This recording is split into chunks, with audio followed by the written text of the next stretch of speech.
Are you a fan of the Book Nerd Diaries? Do you wish you had more of it in your life?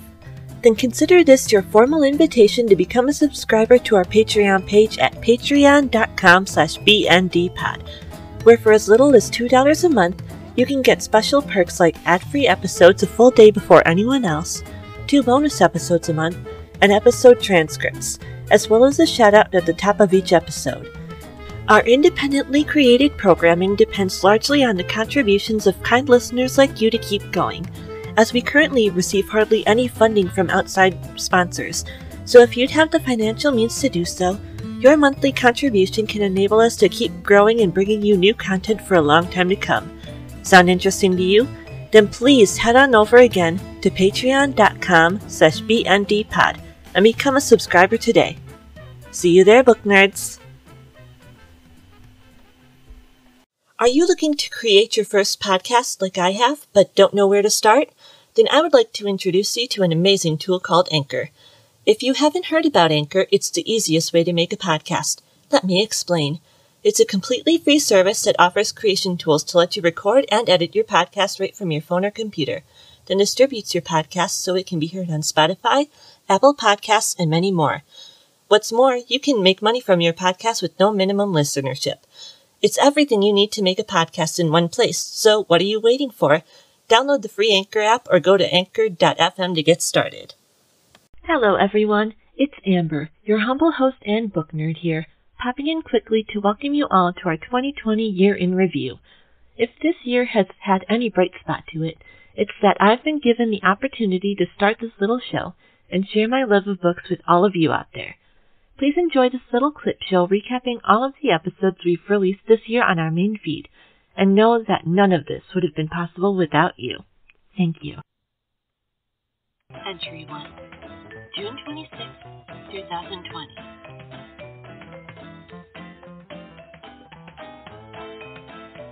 Hello all, and welcome to the very first page of the Book Nerd Diaries, the audio journey of a bookworm through a never-ending to-read list.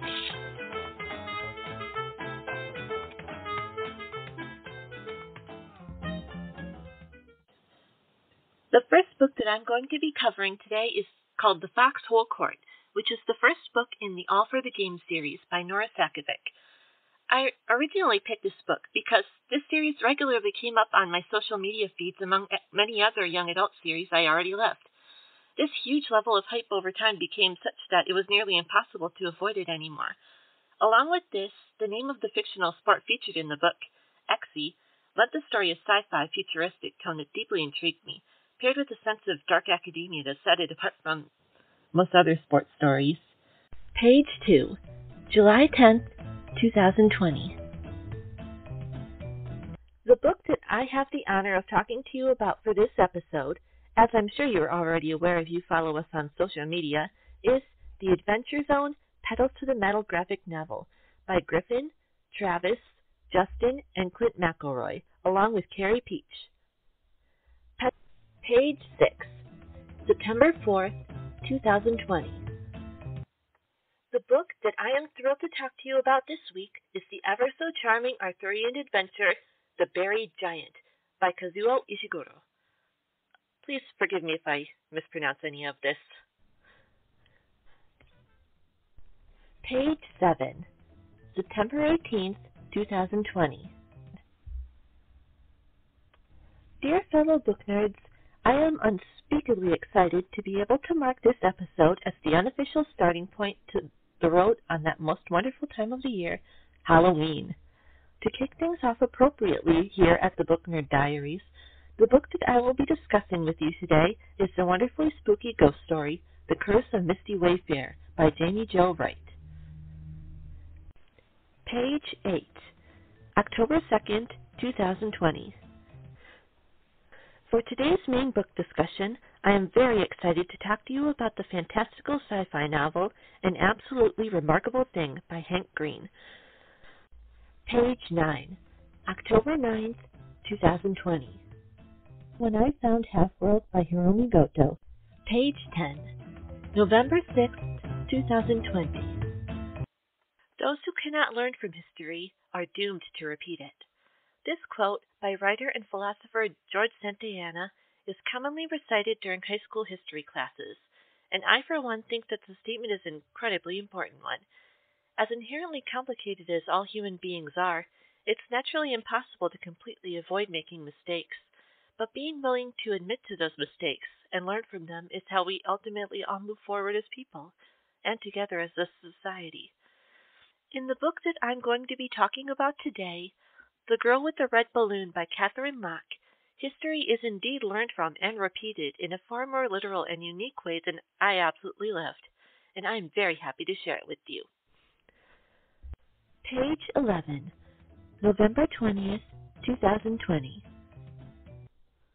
Besides books, of course, music has always held an incredibly important place in my heart as an art form.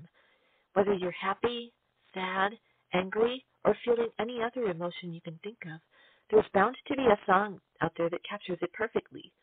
What's more, music, more than just about any other art form, is absolutely universal, melodies having the ability to transcend the barriers of time and space in a form of magic all its own.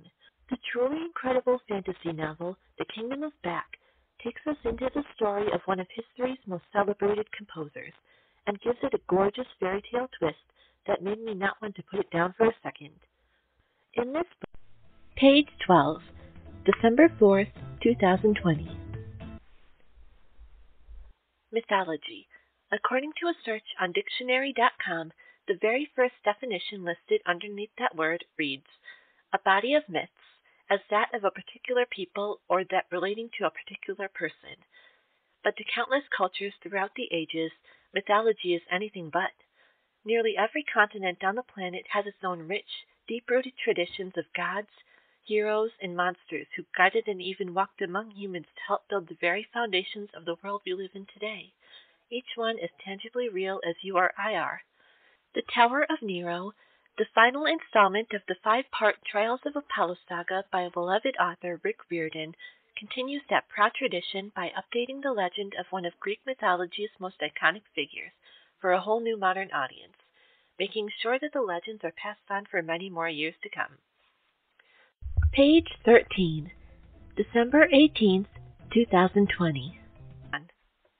Before any of us human beings ever reach the age to enter kindergarten, the earliest teachers we are likely to have are stories. Whether we consciously realize it or not, many of the fables, folk tales, and fairy tales we all grow up with offer some form of foundational message to live by at its core. For instance, Hansel and Gretel and Little Red Riding Hood warn against the dangers of trusting blindly those you do not know, and tales like The Ugly Duckling and Beauty and the Beast, which we read a while ago on our Patreon show Storytime, stand as reminders that the inherent value of a life lies in so much more than someone's outward appearance. The lovely book that I'm going to talk about today, The Alchemist by Paulo Coelho, please forgive me in advance if I end up absolutely butchering that name, is an absolute classic of a story that is not so much merely a novel, as much as it is an extended fable of its own in the grand tradition of all the beloved stories we grew up with. With that, everyone, we have finally reached the end of our 2020 year in review. Before I go, I just wanted to say thank you so much to Julie and Katie, aka one of the best sisters a podcaster could ask for being our amazing subscribers on Patreon, and allowing us to keep doing what we do through your kind monthly contributions. Also, thank you so much to everyone who has helped bring more listeners to our show by leaving a rating or review on Apple Podcasts, sharing our posts on social media, or telling the podcast and book lovers in your life about us. Your support truly means the world to me. Here's to the future, everybody, and I'll see you all again soon in 2021 for another entry in the Book Nerd Diaries. The Book Nerd Diaries and its associated shows are written, edited, researched, and hosted by me, Amber Wilchin. Thank you to Kevin MacLeod for the use of our theme song, The Show Must Be Go, and Sincerely Media on Unsplash via Anchor for our wonderful cover art. If you would like to connect with us online, you can follow us on Instagram or Twitter at BNDPod, Facebook at Book Nerd Diaries, or via our website at bndpod.wordpress.com. We also have a Ko-fi page at ko-fi.com/bndpod. where for a small donation you can pass along a special shout out for someone you love, or some good news you'd like to share with the world, and I'll be sure to read it out for you during the next episode. If you would like to send any comments, questions, or ideas for future episodes my way, please feel free to drop us an email anytime at bndpod@gmail.com. I'd love to hear from you. Until next time, everyone, please take care of yourselves and each other. We need you. And don't forget to always keep on reading. The monster blood changed direction, still bouncing and quivering and leaving white stains on the grass like enormous round footsteps. Joe, stop reading it. This is too scary for me. You're right, it is too scary. If only we could talk about Goosebumps in a way that isn't scary. Well, guess what, nerds? There might be a podcast like that called Geesebumps. Geesebumps? Did you mean Goosebumps? Maybe. Geesebumps is a comedy podcast based on the works of R.L. Stein. Hosted by me, Danielle, PhD. And me, JoJo, PhD. And me, Jeff, regular person. Featuring goofs, funny voices, and the occasional critical thought. Geesebumps! Available on Podbean and everywhere else podcasts can be found.